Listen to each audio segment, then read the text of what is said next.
Welcome to In the Hot Seat with the Tenney Group. I'm Spencer Tenney. It's good to be with you. Today, we have a leader of one of the hottest companies in logistics. With us, we have Chief Strategy Officer Jared Weisfeld of RXO. Jared, welcome to the hot seat. For having me, Spencer. Well, before we heat things up, sir, I think you can handle it, but we're going to see. Tell us a little bit about what you're doing at RXO since you've been there in the last 90 days or so. Absolutely. So I'm Chief Strategy Officer of the company, responsible for the growth strategy of their organization, as well as overseeing the relationship with Wall Street and the investment community. Our maybe just getting right into it, if it would be helpful, I can give you a background of RXO. Yeah, let's do it. So RXO is a leading asset-light transportation company. Our business is comprised of our tech-enabled brokerage, which makes up 60% of our revenue. We are growing quickly. Our brokerage business has grown over 3 times faster than the industry over the last 8 years. The remaining 40% of our revenue is across 3 complementary services to our brokerage business, including managed transportation, freight forwarding, and last mile. I love it. All right, let's jump right in with it, sir. So for those that aren't familiar, tell us about the genesis of RXO and its connection with XPO. So RXO spun off from XPO on November 1st. So we are now standalone. Historically, it used to be part of XPO as the North American transportation business within XPO, but now we are standalone public company, and we started trading on November 1. So give us a little context. There was a report that came out. It might have been FreightWaves. I'm not quite sure, but it talked about the growth exceeding expectations just in the first 9 months of kind of where you guys are at, and then the projections for next year. So I think this might help provide context for the rest of the conversation. Can you give us a little bit of a lens into that in terms of what you're experiencing right now? Of course, growth has been very robust at RXO. We've been growing volumes year on year every single quarter in 2022. As we think about, and that's a remarkable statement in the context of in the context of the current broader industry conditions, and even into Q4, we're not expecting much of a peak season, but we're still going to grow volumes again year on year. That's also notable in the context of, if you look back on a 2-year stack, our volumes are actually up 50%, 50% over the last 2 years, and we're still going to grow volume here into Q4, despite no peak season. So it's been an incredible growth trajectory. There are company-specific reasons why we continue to grow, which I'm sure we'll get into, but we're looking forward to continue our outperformance.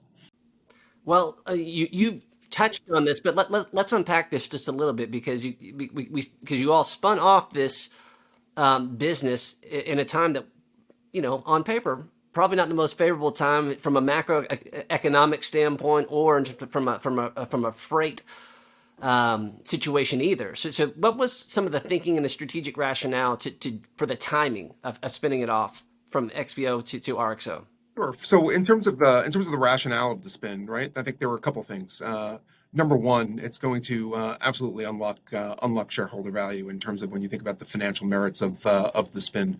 I think equally as important from an operational standpoint, we are more fit for purpose. We are flexible and agile, and you've got an entire organization that is focused on nothing except asset-light transportation. So it is an organization that is going to go ahead and continue to be keenly focused on our outperformance.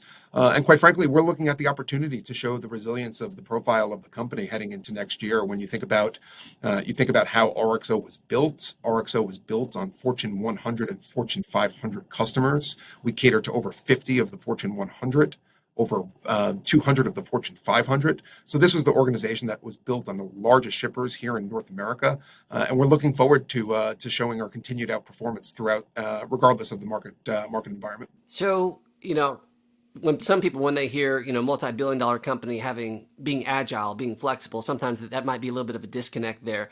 But the reality is it's highly fragmented in terms of the asset light side of this industry.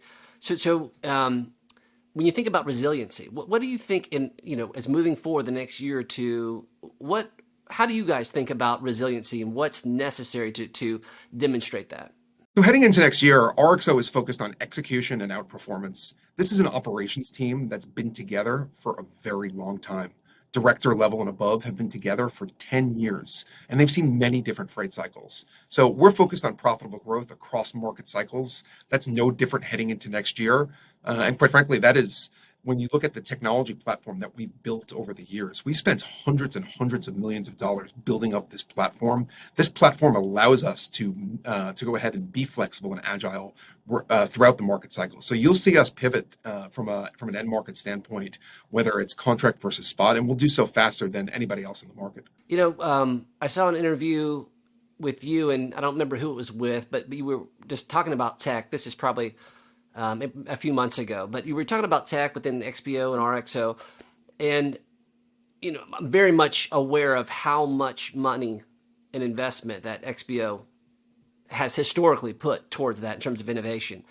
So how do you all think about it? Because right now, and this was kind of the tenor of the interview that you're in, as far as like it's this fear of missing out scenario of like where's what type of tech should you invest in? What's going to be sustainable? What's actually going to be meaningful?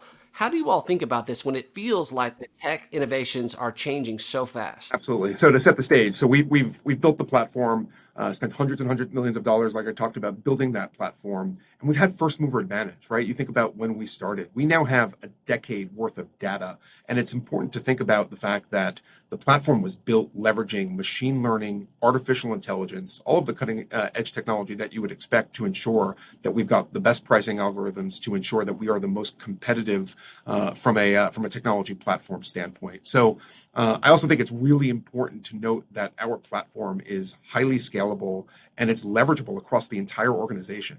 The same piece of code that's powering our brokerage business is the same piece of code that's powering our complementary services that support our brokerage business. And we're not resting on our laurels, right? We continue to go ahead and invest in CapEx, and we think about the projects that we're spending on. But I think what's also really important in terms of when we think about how we spend, we do so in a very disciplined manner, where if the incremental project does not go ahead and help volume growth, EBITDA growth, and return on invested capital, it's just not something we're going to go ahead and entertain, right? We don't spend money just for the sake of spending money. We spend money for the sake of ensuring that the product has an ROI, or return on invested capital, associated with it. I like that. So I'm gonna transition the conversation a little bit to the last mile, which you brought up moments ago. So Tenney Group, you may or may not know, we did several transactions in the last mile space of the last couple of years. Really interesting space, and I'm really interested to understand, where do you see the growth opportunities specifically within that last mile vertical? RXO is the leader in heavy and bulky goods from a last mile standpoint. When you think about the network and the density that we have built out, right, we service 90% of the entire United States population within 125 miles. So at the end of the day, we're very much looking forward to continue executing within last mile. And last mile is also an interesting opportunity for RXO because it really does leverage the ability to go ahead and penetrate the C-suite of our customers more so than perhaps some of the other businesses. So it really does provide us that ability to access our customers at a very senior high level and go ahead and really provide the quality of the service that they're looking for. So at the end of the day, it's the largest network that's out there from the United States perspective within North America, and we're really excited about the growth trajectory over the next few years. From your vantage point, how big or how fast is that market growing? Where do you see the opportunities as far as how big can it actually be based on e-commerce and all the other things that are happening in that space? Yeah, when you look at the investor day that we hosted a few months ago in terms of the different growth trajectories that we have across our businesses and the various market growth rates, we do think that last mile can grow at a double-digit CAGR over the next 5 years. So we're looking forward to continue to execute and participate in the growth of that market. I like that. So the asset light, specifically on the brokerage side, you've talked about some of the things that you feel that you're going to differentiate. What's different about differentiating, let's say in 21, first half of 22, versus how companies like yourself will differentiate?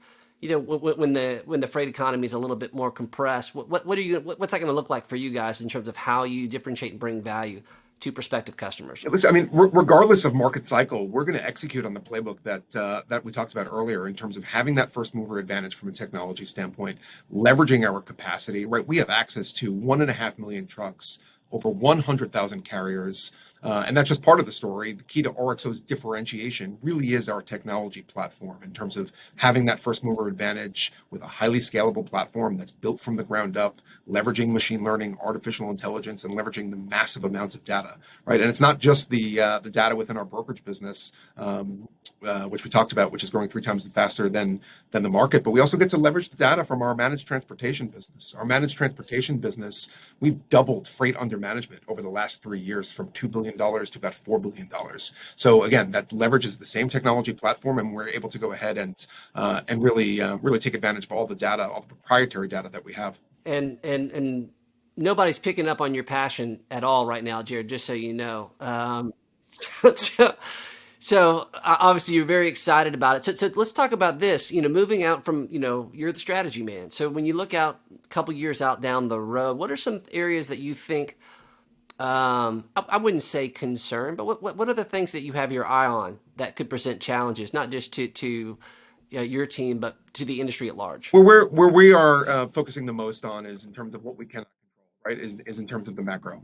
This is a team that has seen all different freight cycles over the last 10 to 20 years, right? So at the end of the day, we do have a playbook for every cycle. If we go into a freight downturn, you're going to go ahead and see outgrow and outperform our peers from a volume standpoint, and God forbid there are positive developments, right? We did see some green shoots on Black Friday, Cyber Monday, with retail volumes starting to move.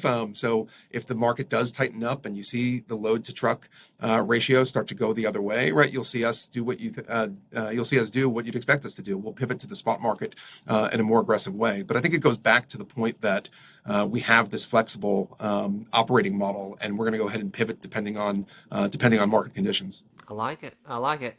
So, a couple more questions. We'll wrap with a wild card here.